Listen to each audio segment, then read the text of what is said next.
On May 22, 2011, the city of Joplin, Missouri experienced one of the most catastrophic and deadly tornado events in United States history. When the dust finally settled, it became clear that this was the second deadliest tornado on record in the United States. It was also the costliest tornado in modern American history at the time, inflicting a staggering $2.8 billion in damage. This is the harrowing story of the Joplin tornado, a day that will forever be written into the history books as one of America's deadliest weather events. Meteorological setup. To truly appreciate the magnitude of the Joplin tornado, we must look into the intricate atmospheric conditions that were at play to create this monstrous tornado. It was a perfect storm of meteorological factors, each playing a crucial role in the formation and intensification of the twister that would leave an undeniable mark on the city. On May 21, 2011, an area of low pressure was centered over western South Dakota, but this was just the beginning. Accompanying this low pressure system were steep lapse rates, which refer to the rate at which temperature decreases with increasing altitude. These steep temperature drops, combined with dew points soaring above 60 degrees Fahrenheit, created an unstable atmospheric environment perfect for the development of thunderstorms. As the system evolved into a strengthening through, moving eastward from the western United States on May 22nd, forecasters at the National Weather Service's Storm Prediction Center realized the potential for a more intense weather outbreak was rapidly increasing. They closely monitored the progression of a cold front that was a forecast to sweep through the region, colliding with a dry line, a boundary separating dry air from moist air that was expected to intersect the front in Kansas. This volatile combination of atmospheric factors, coupled with the strengthening low pressure system, set the stage for an explosive thunderstorm development along the cold front. By 11:30 a.m. on May 22nd, the certainty of a major severe weather event had grown substantially, prompting the Storm Prediction Center to issue a public severe weather outlook, warning of the threats of tornadoes, large hail, and damaging wind. As the afternoon wore on, the atmospheric conditions continued to intensify, and at 1:30 p.m., just 4 hours before the tornado touched down, the Storm Prediction Center issued a tornado watch for southwestern Missouri, slated to remain in effect until 9 p.m. that night. This watch explicitly mentioned the potential for explosive thunderstorm development and warned that a strong tornado or two could not be ruled out. Beginning of the tornado. Around 2 p.m., thunderstorms began developing over southeast Kansas, quickly becoming severe and prompting concerns from forecasters around the imminent threat of tornado. These initial storms were just the indicators of a much larger and more destructive system that was rapidly taking shape. As the afternoon progressed, the atmospheric conditions continued to intensify, with the Storm Prediction Center closely monitoring the volatile setup. The situation grew increasingly dire as the hours ticked by, and at 5:17 p.m., just 17 minutes before the first tornado touched down, the National Weather Service issued a tornado warning for portions of northwestern Newton and southwestern Jasper counties in Missouri, as well as southeastern portions of Cherokee County, Kansas. Civil defense sirens were sounded, but tragically, many Joplin residents failed to heed to the warnings or did not have adequate shelter to seek refuge. The atmosphere had reached a breaking point, and at 5:34 p.m., a tornado touched down just southwest of Joplin, near the intersection of South Central City Road and 32nd Street. What began as a relatively modest twister would rapidly intensify into a nightmarish vortex of destruction, fueled by volatile atmospheric conditions that had been brewing throughout the day. Storm intensified. Eyewitnesses and storm chasers were awestruck by the sight of multiple vortices rotating around the parent circulation. As the tornado barreled towards Joplin, it grew wider and more violent with each passing minute. Within just 4 minutes of touching down, by 5:38 p.m., the now massive and wedge-shaped tornado crossed Schifferdicker Avenue, producing its first swath of EF4 damage as several small but well-built commercial buildings were flattened. From this point on, consistent EF4 to EF5 damage was noted through most of southern Joplin. Numerous homes, businesses, and hospitals were completely leveled, with their concrete walls crushed into foundation. Steel truces were rolled up like paper, and main support beams showed deformation and twisting. Multiple vehicles were thrown and mangled, wrapping around nearby trees. Several 300-pound concrete parking stops anchored with rebar were incredibly torn from a parking lot and hurled up to 60 yards away. An Iowa state engineer calculated that winds exceeding 200 miles per hour would have been required to dislodge those parking stops. Damage became catastrophic. At St. John's Regional Medical Center, which lost nearly every window on 3 sides, along with the interior walls, ceilings, and part of the roof, the life flight helicopter was blown away and destroyed. Most chillingly, the loss of the backup power led to 5 fatalities at the hospital. The 9-story building was so severely damaged with deformation and the foundation and underpinning the system that it would be deemed structurally compromised and had to be torn down completely. According to the National Weather Service Office, such extreme extreme structural damage to a large, well-built structure like St. John's likely indicated winds at or exceeding 200 miles per hour. Vehicles in the parking lot were destroyed beyond recognition, including a semi-truck which was hurled 125 yards before wrapping completely around a debarked tree trunk. Small debris from the hospital like x-rays and medical records were found strewn for miles to the east. Wind rowing of debris and more dislodged concrete parking stops showed the tornado's extreme power in the area, where virtually every home near McClellan Boulevard and 26th Street were flattened or swept away entirely. The tornado continued gaining strength and size as it pushed eastward, transforming into a terrifying mile-wide vortex, producing catastrophic EF5 damage. Asphalt paving was completely skewered away at the Walmart and a Pizza Hut parking lot by the extreme winds. At that very same Pizza Hut location, a horrific tragedy played out when the manager, Christopher Lucas, successfully hurled 19 people into the walk-in freezer. But as he struggled to secure the door, his arm became entrapped in the bungee cord used as a makeshift latch, and he was violently pulled out and killed when the tornado struck. Trees, homes, businesses, vehicles, nothing was spared by the tornado's wrath. Even 100-pound manhole covers were removed from roads and thrown, more evidence that winds exceeded 200 miles per hour based on engineering analysis. The scenes of destruction were almost apocalyptic, as the tornadoes maintained this peak EF5 intensity throughout an industrial park, where large warehouses were swept from foundations and heavy industrial vehicles weighing tons were thrown over 400 yards. A gas station was completely obliterated in this area, marking the last point of the EF5 damage. The tornado then continued on an east to east, southeast trajectory towards I-44, where it began to weaken. Nonetheless, vehicles were blown off the highway and mangled near I-49 interchange, with damage in this area rated EF2 to EF3. As the weakening tornado moved into the rural areas of southeastern Jasper County and northeastern Newton County, the destruction was generally minor to moderate. Trees, mobile homes, outbuildings, and frame homes sustained damage, mostly at EF0 to EF1 strength. The aftermath. When the tornado finally lifted east of Diamond at 6:20 p.m., the extent of the damage brought by the Joplin tornado was almost incomprehensible, a level of destruction that defied belief. In total, the Joplin's tornado path of destruction stretched for 21.62 miles, reaching a width of nearly a mile at its widest point. It damaged or destroyed nearly 8,000 buildings, causing an estimated $2.8 billion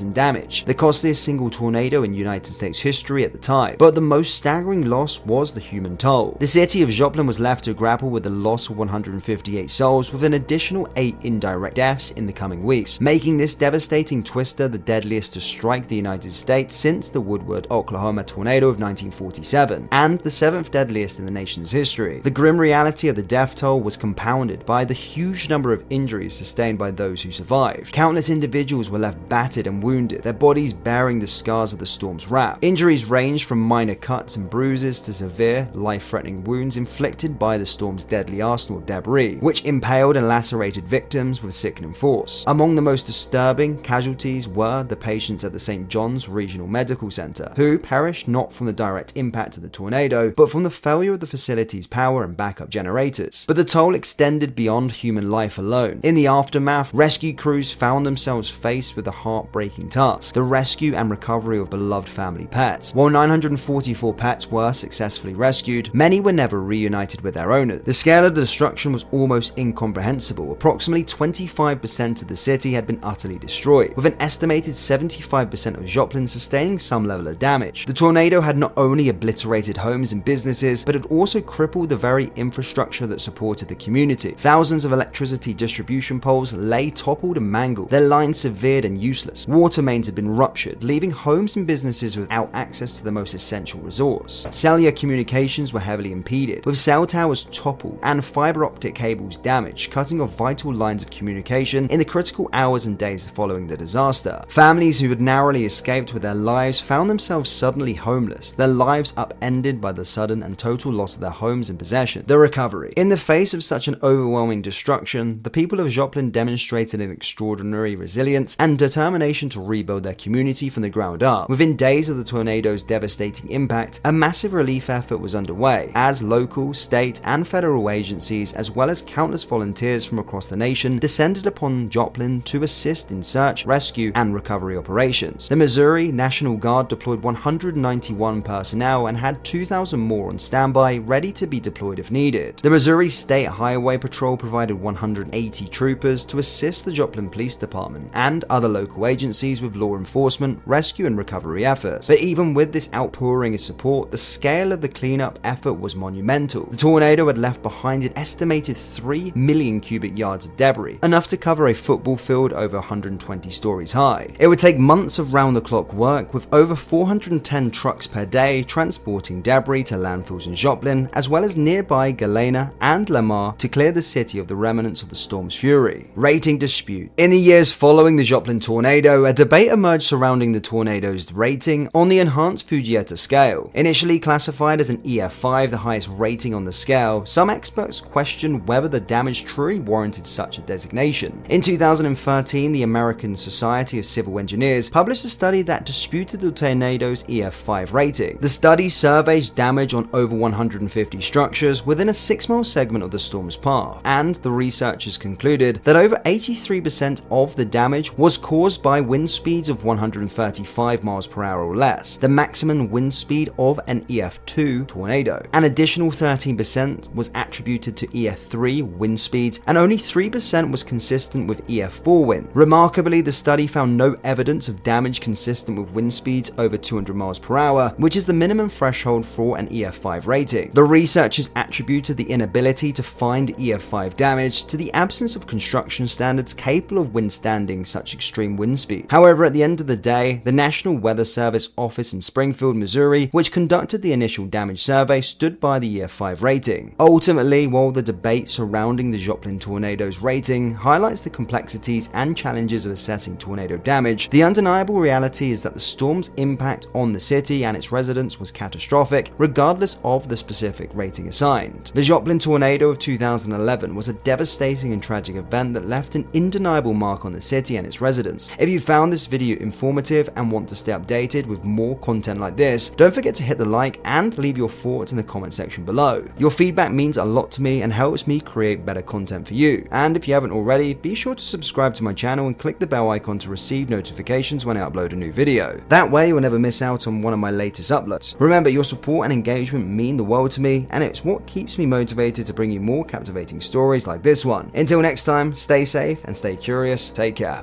Peace.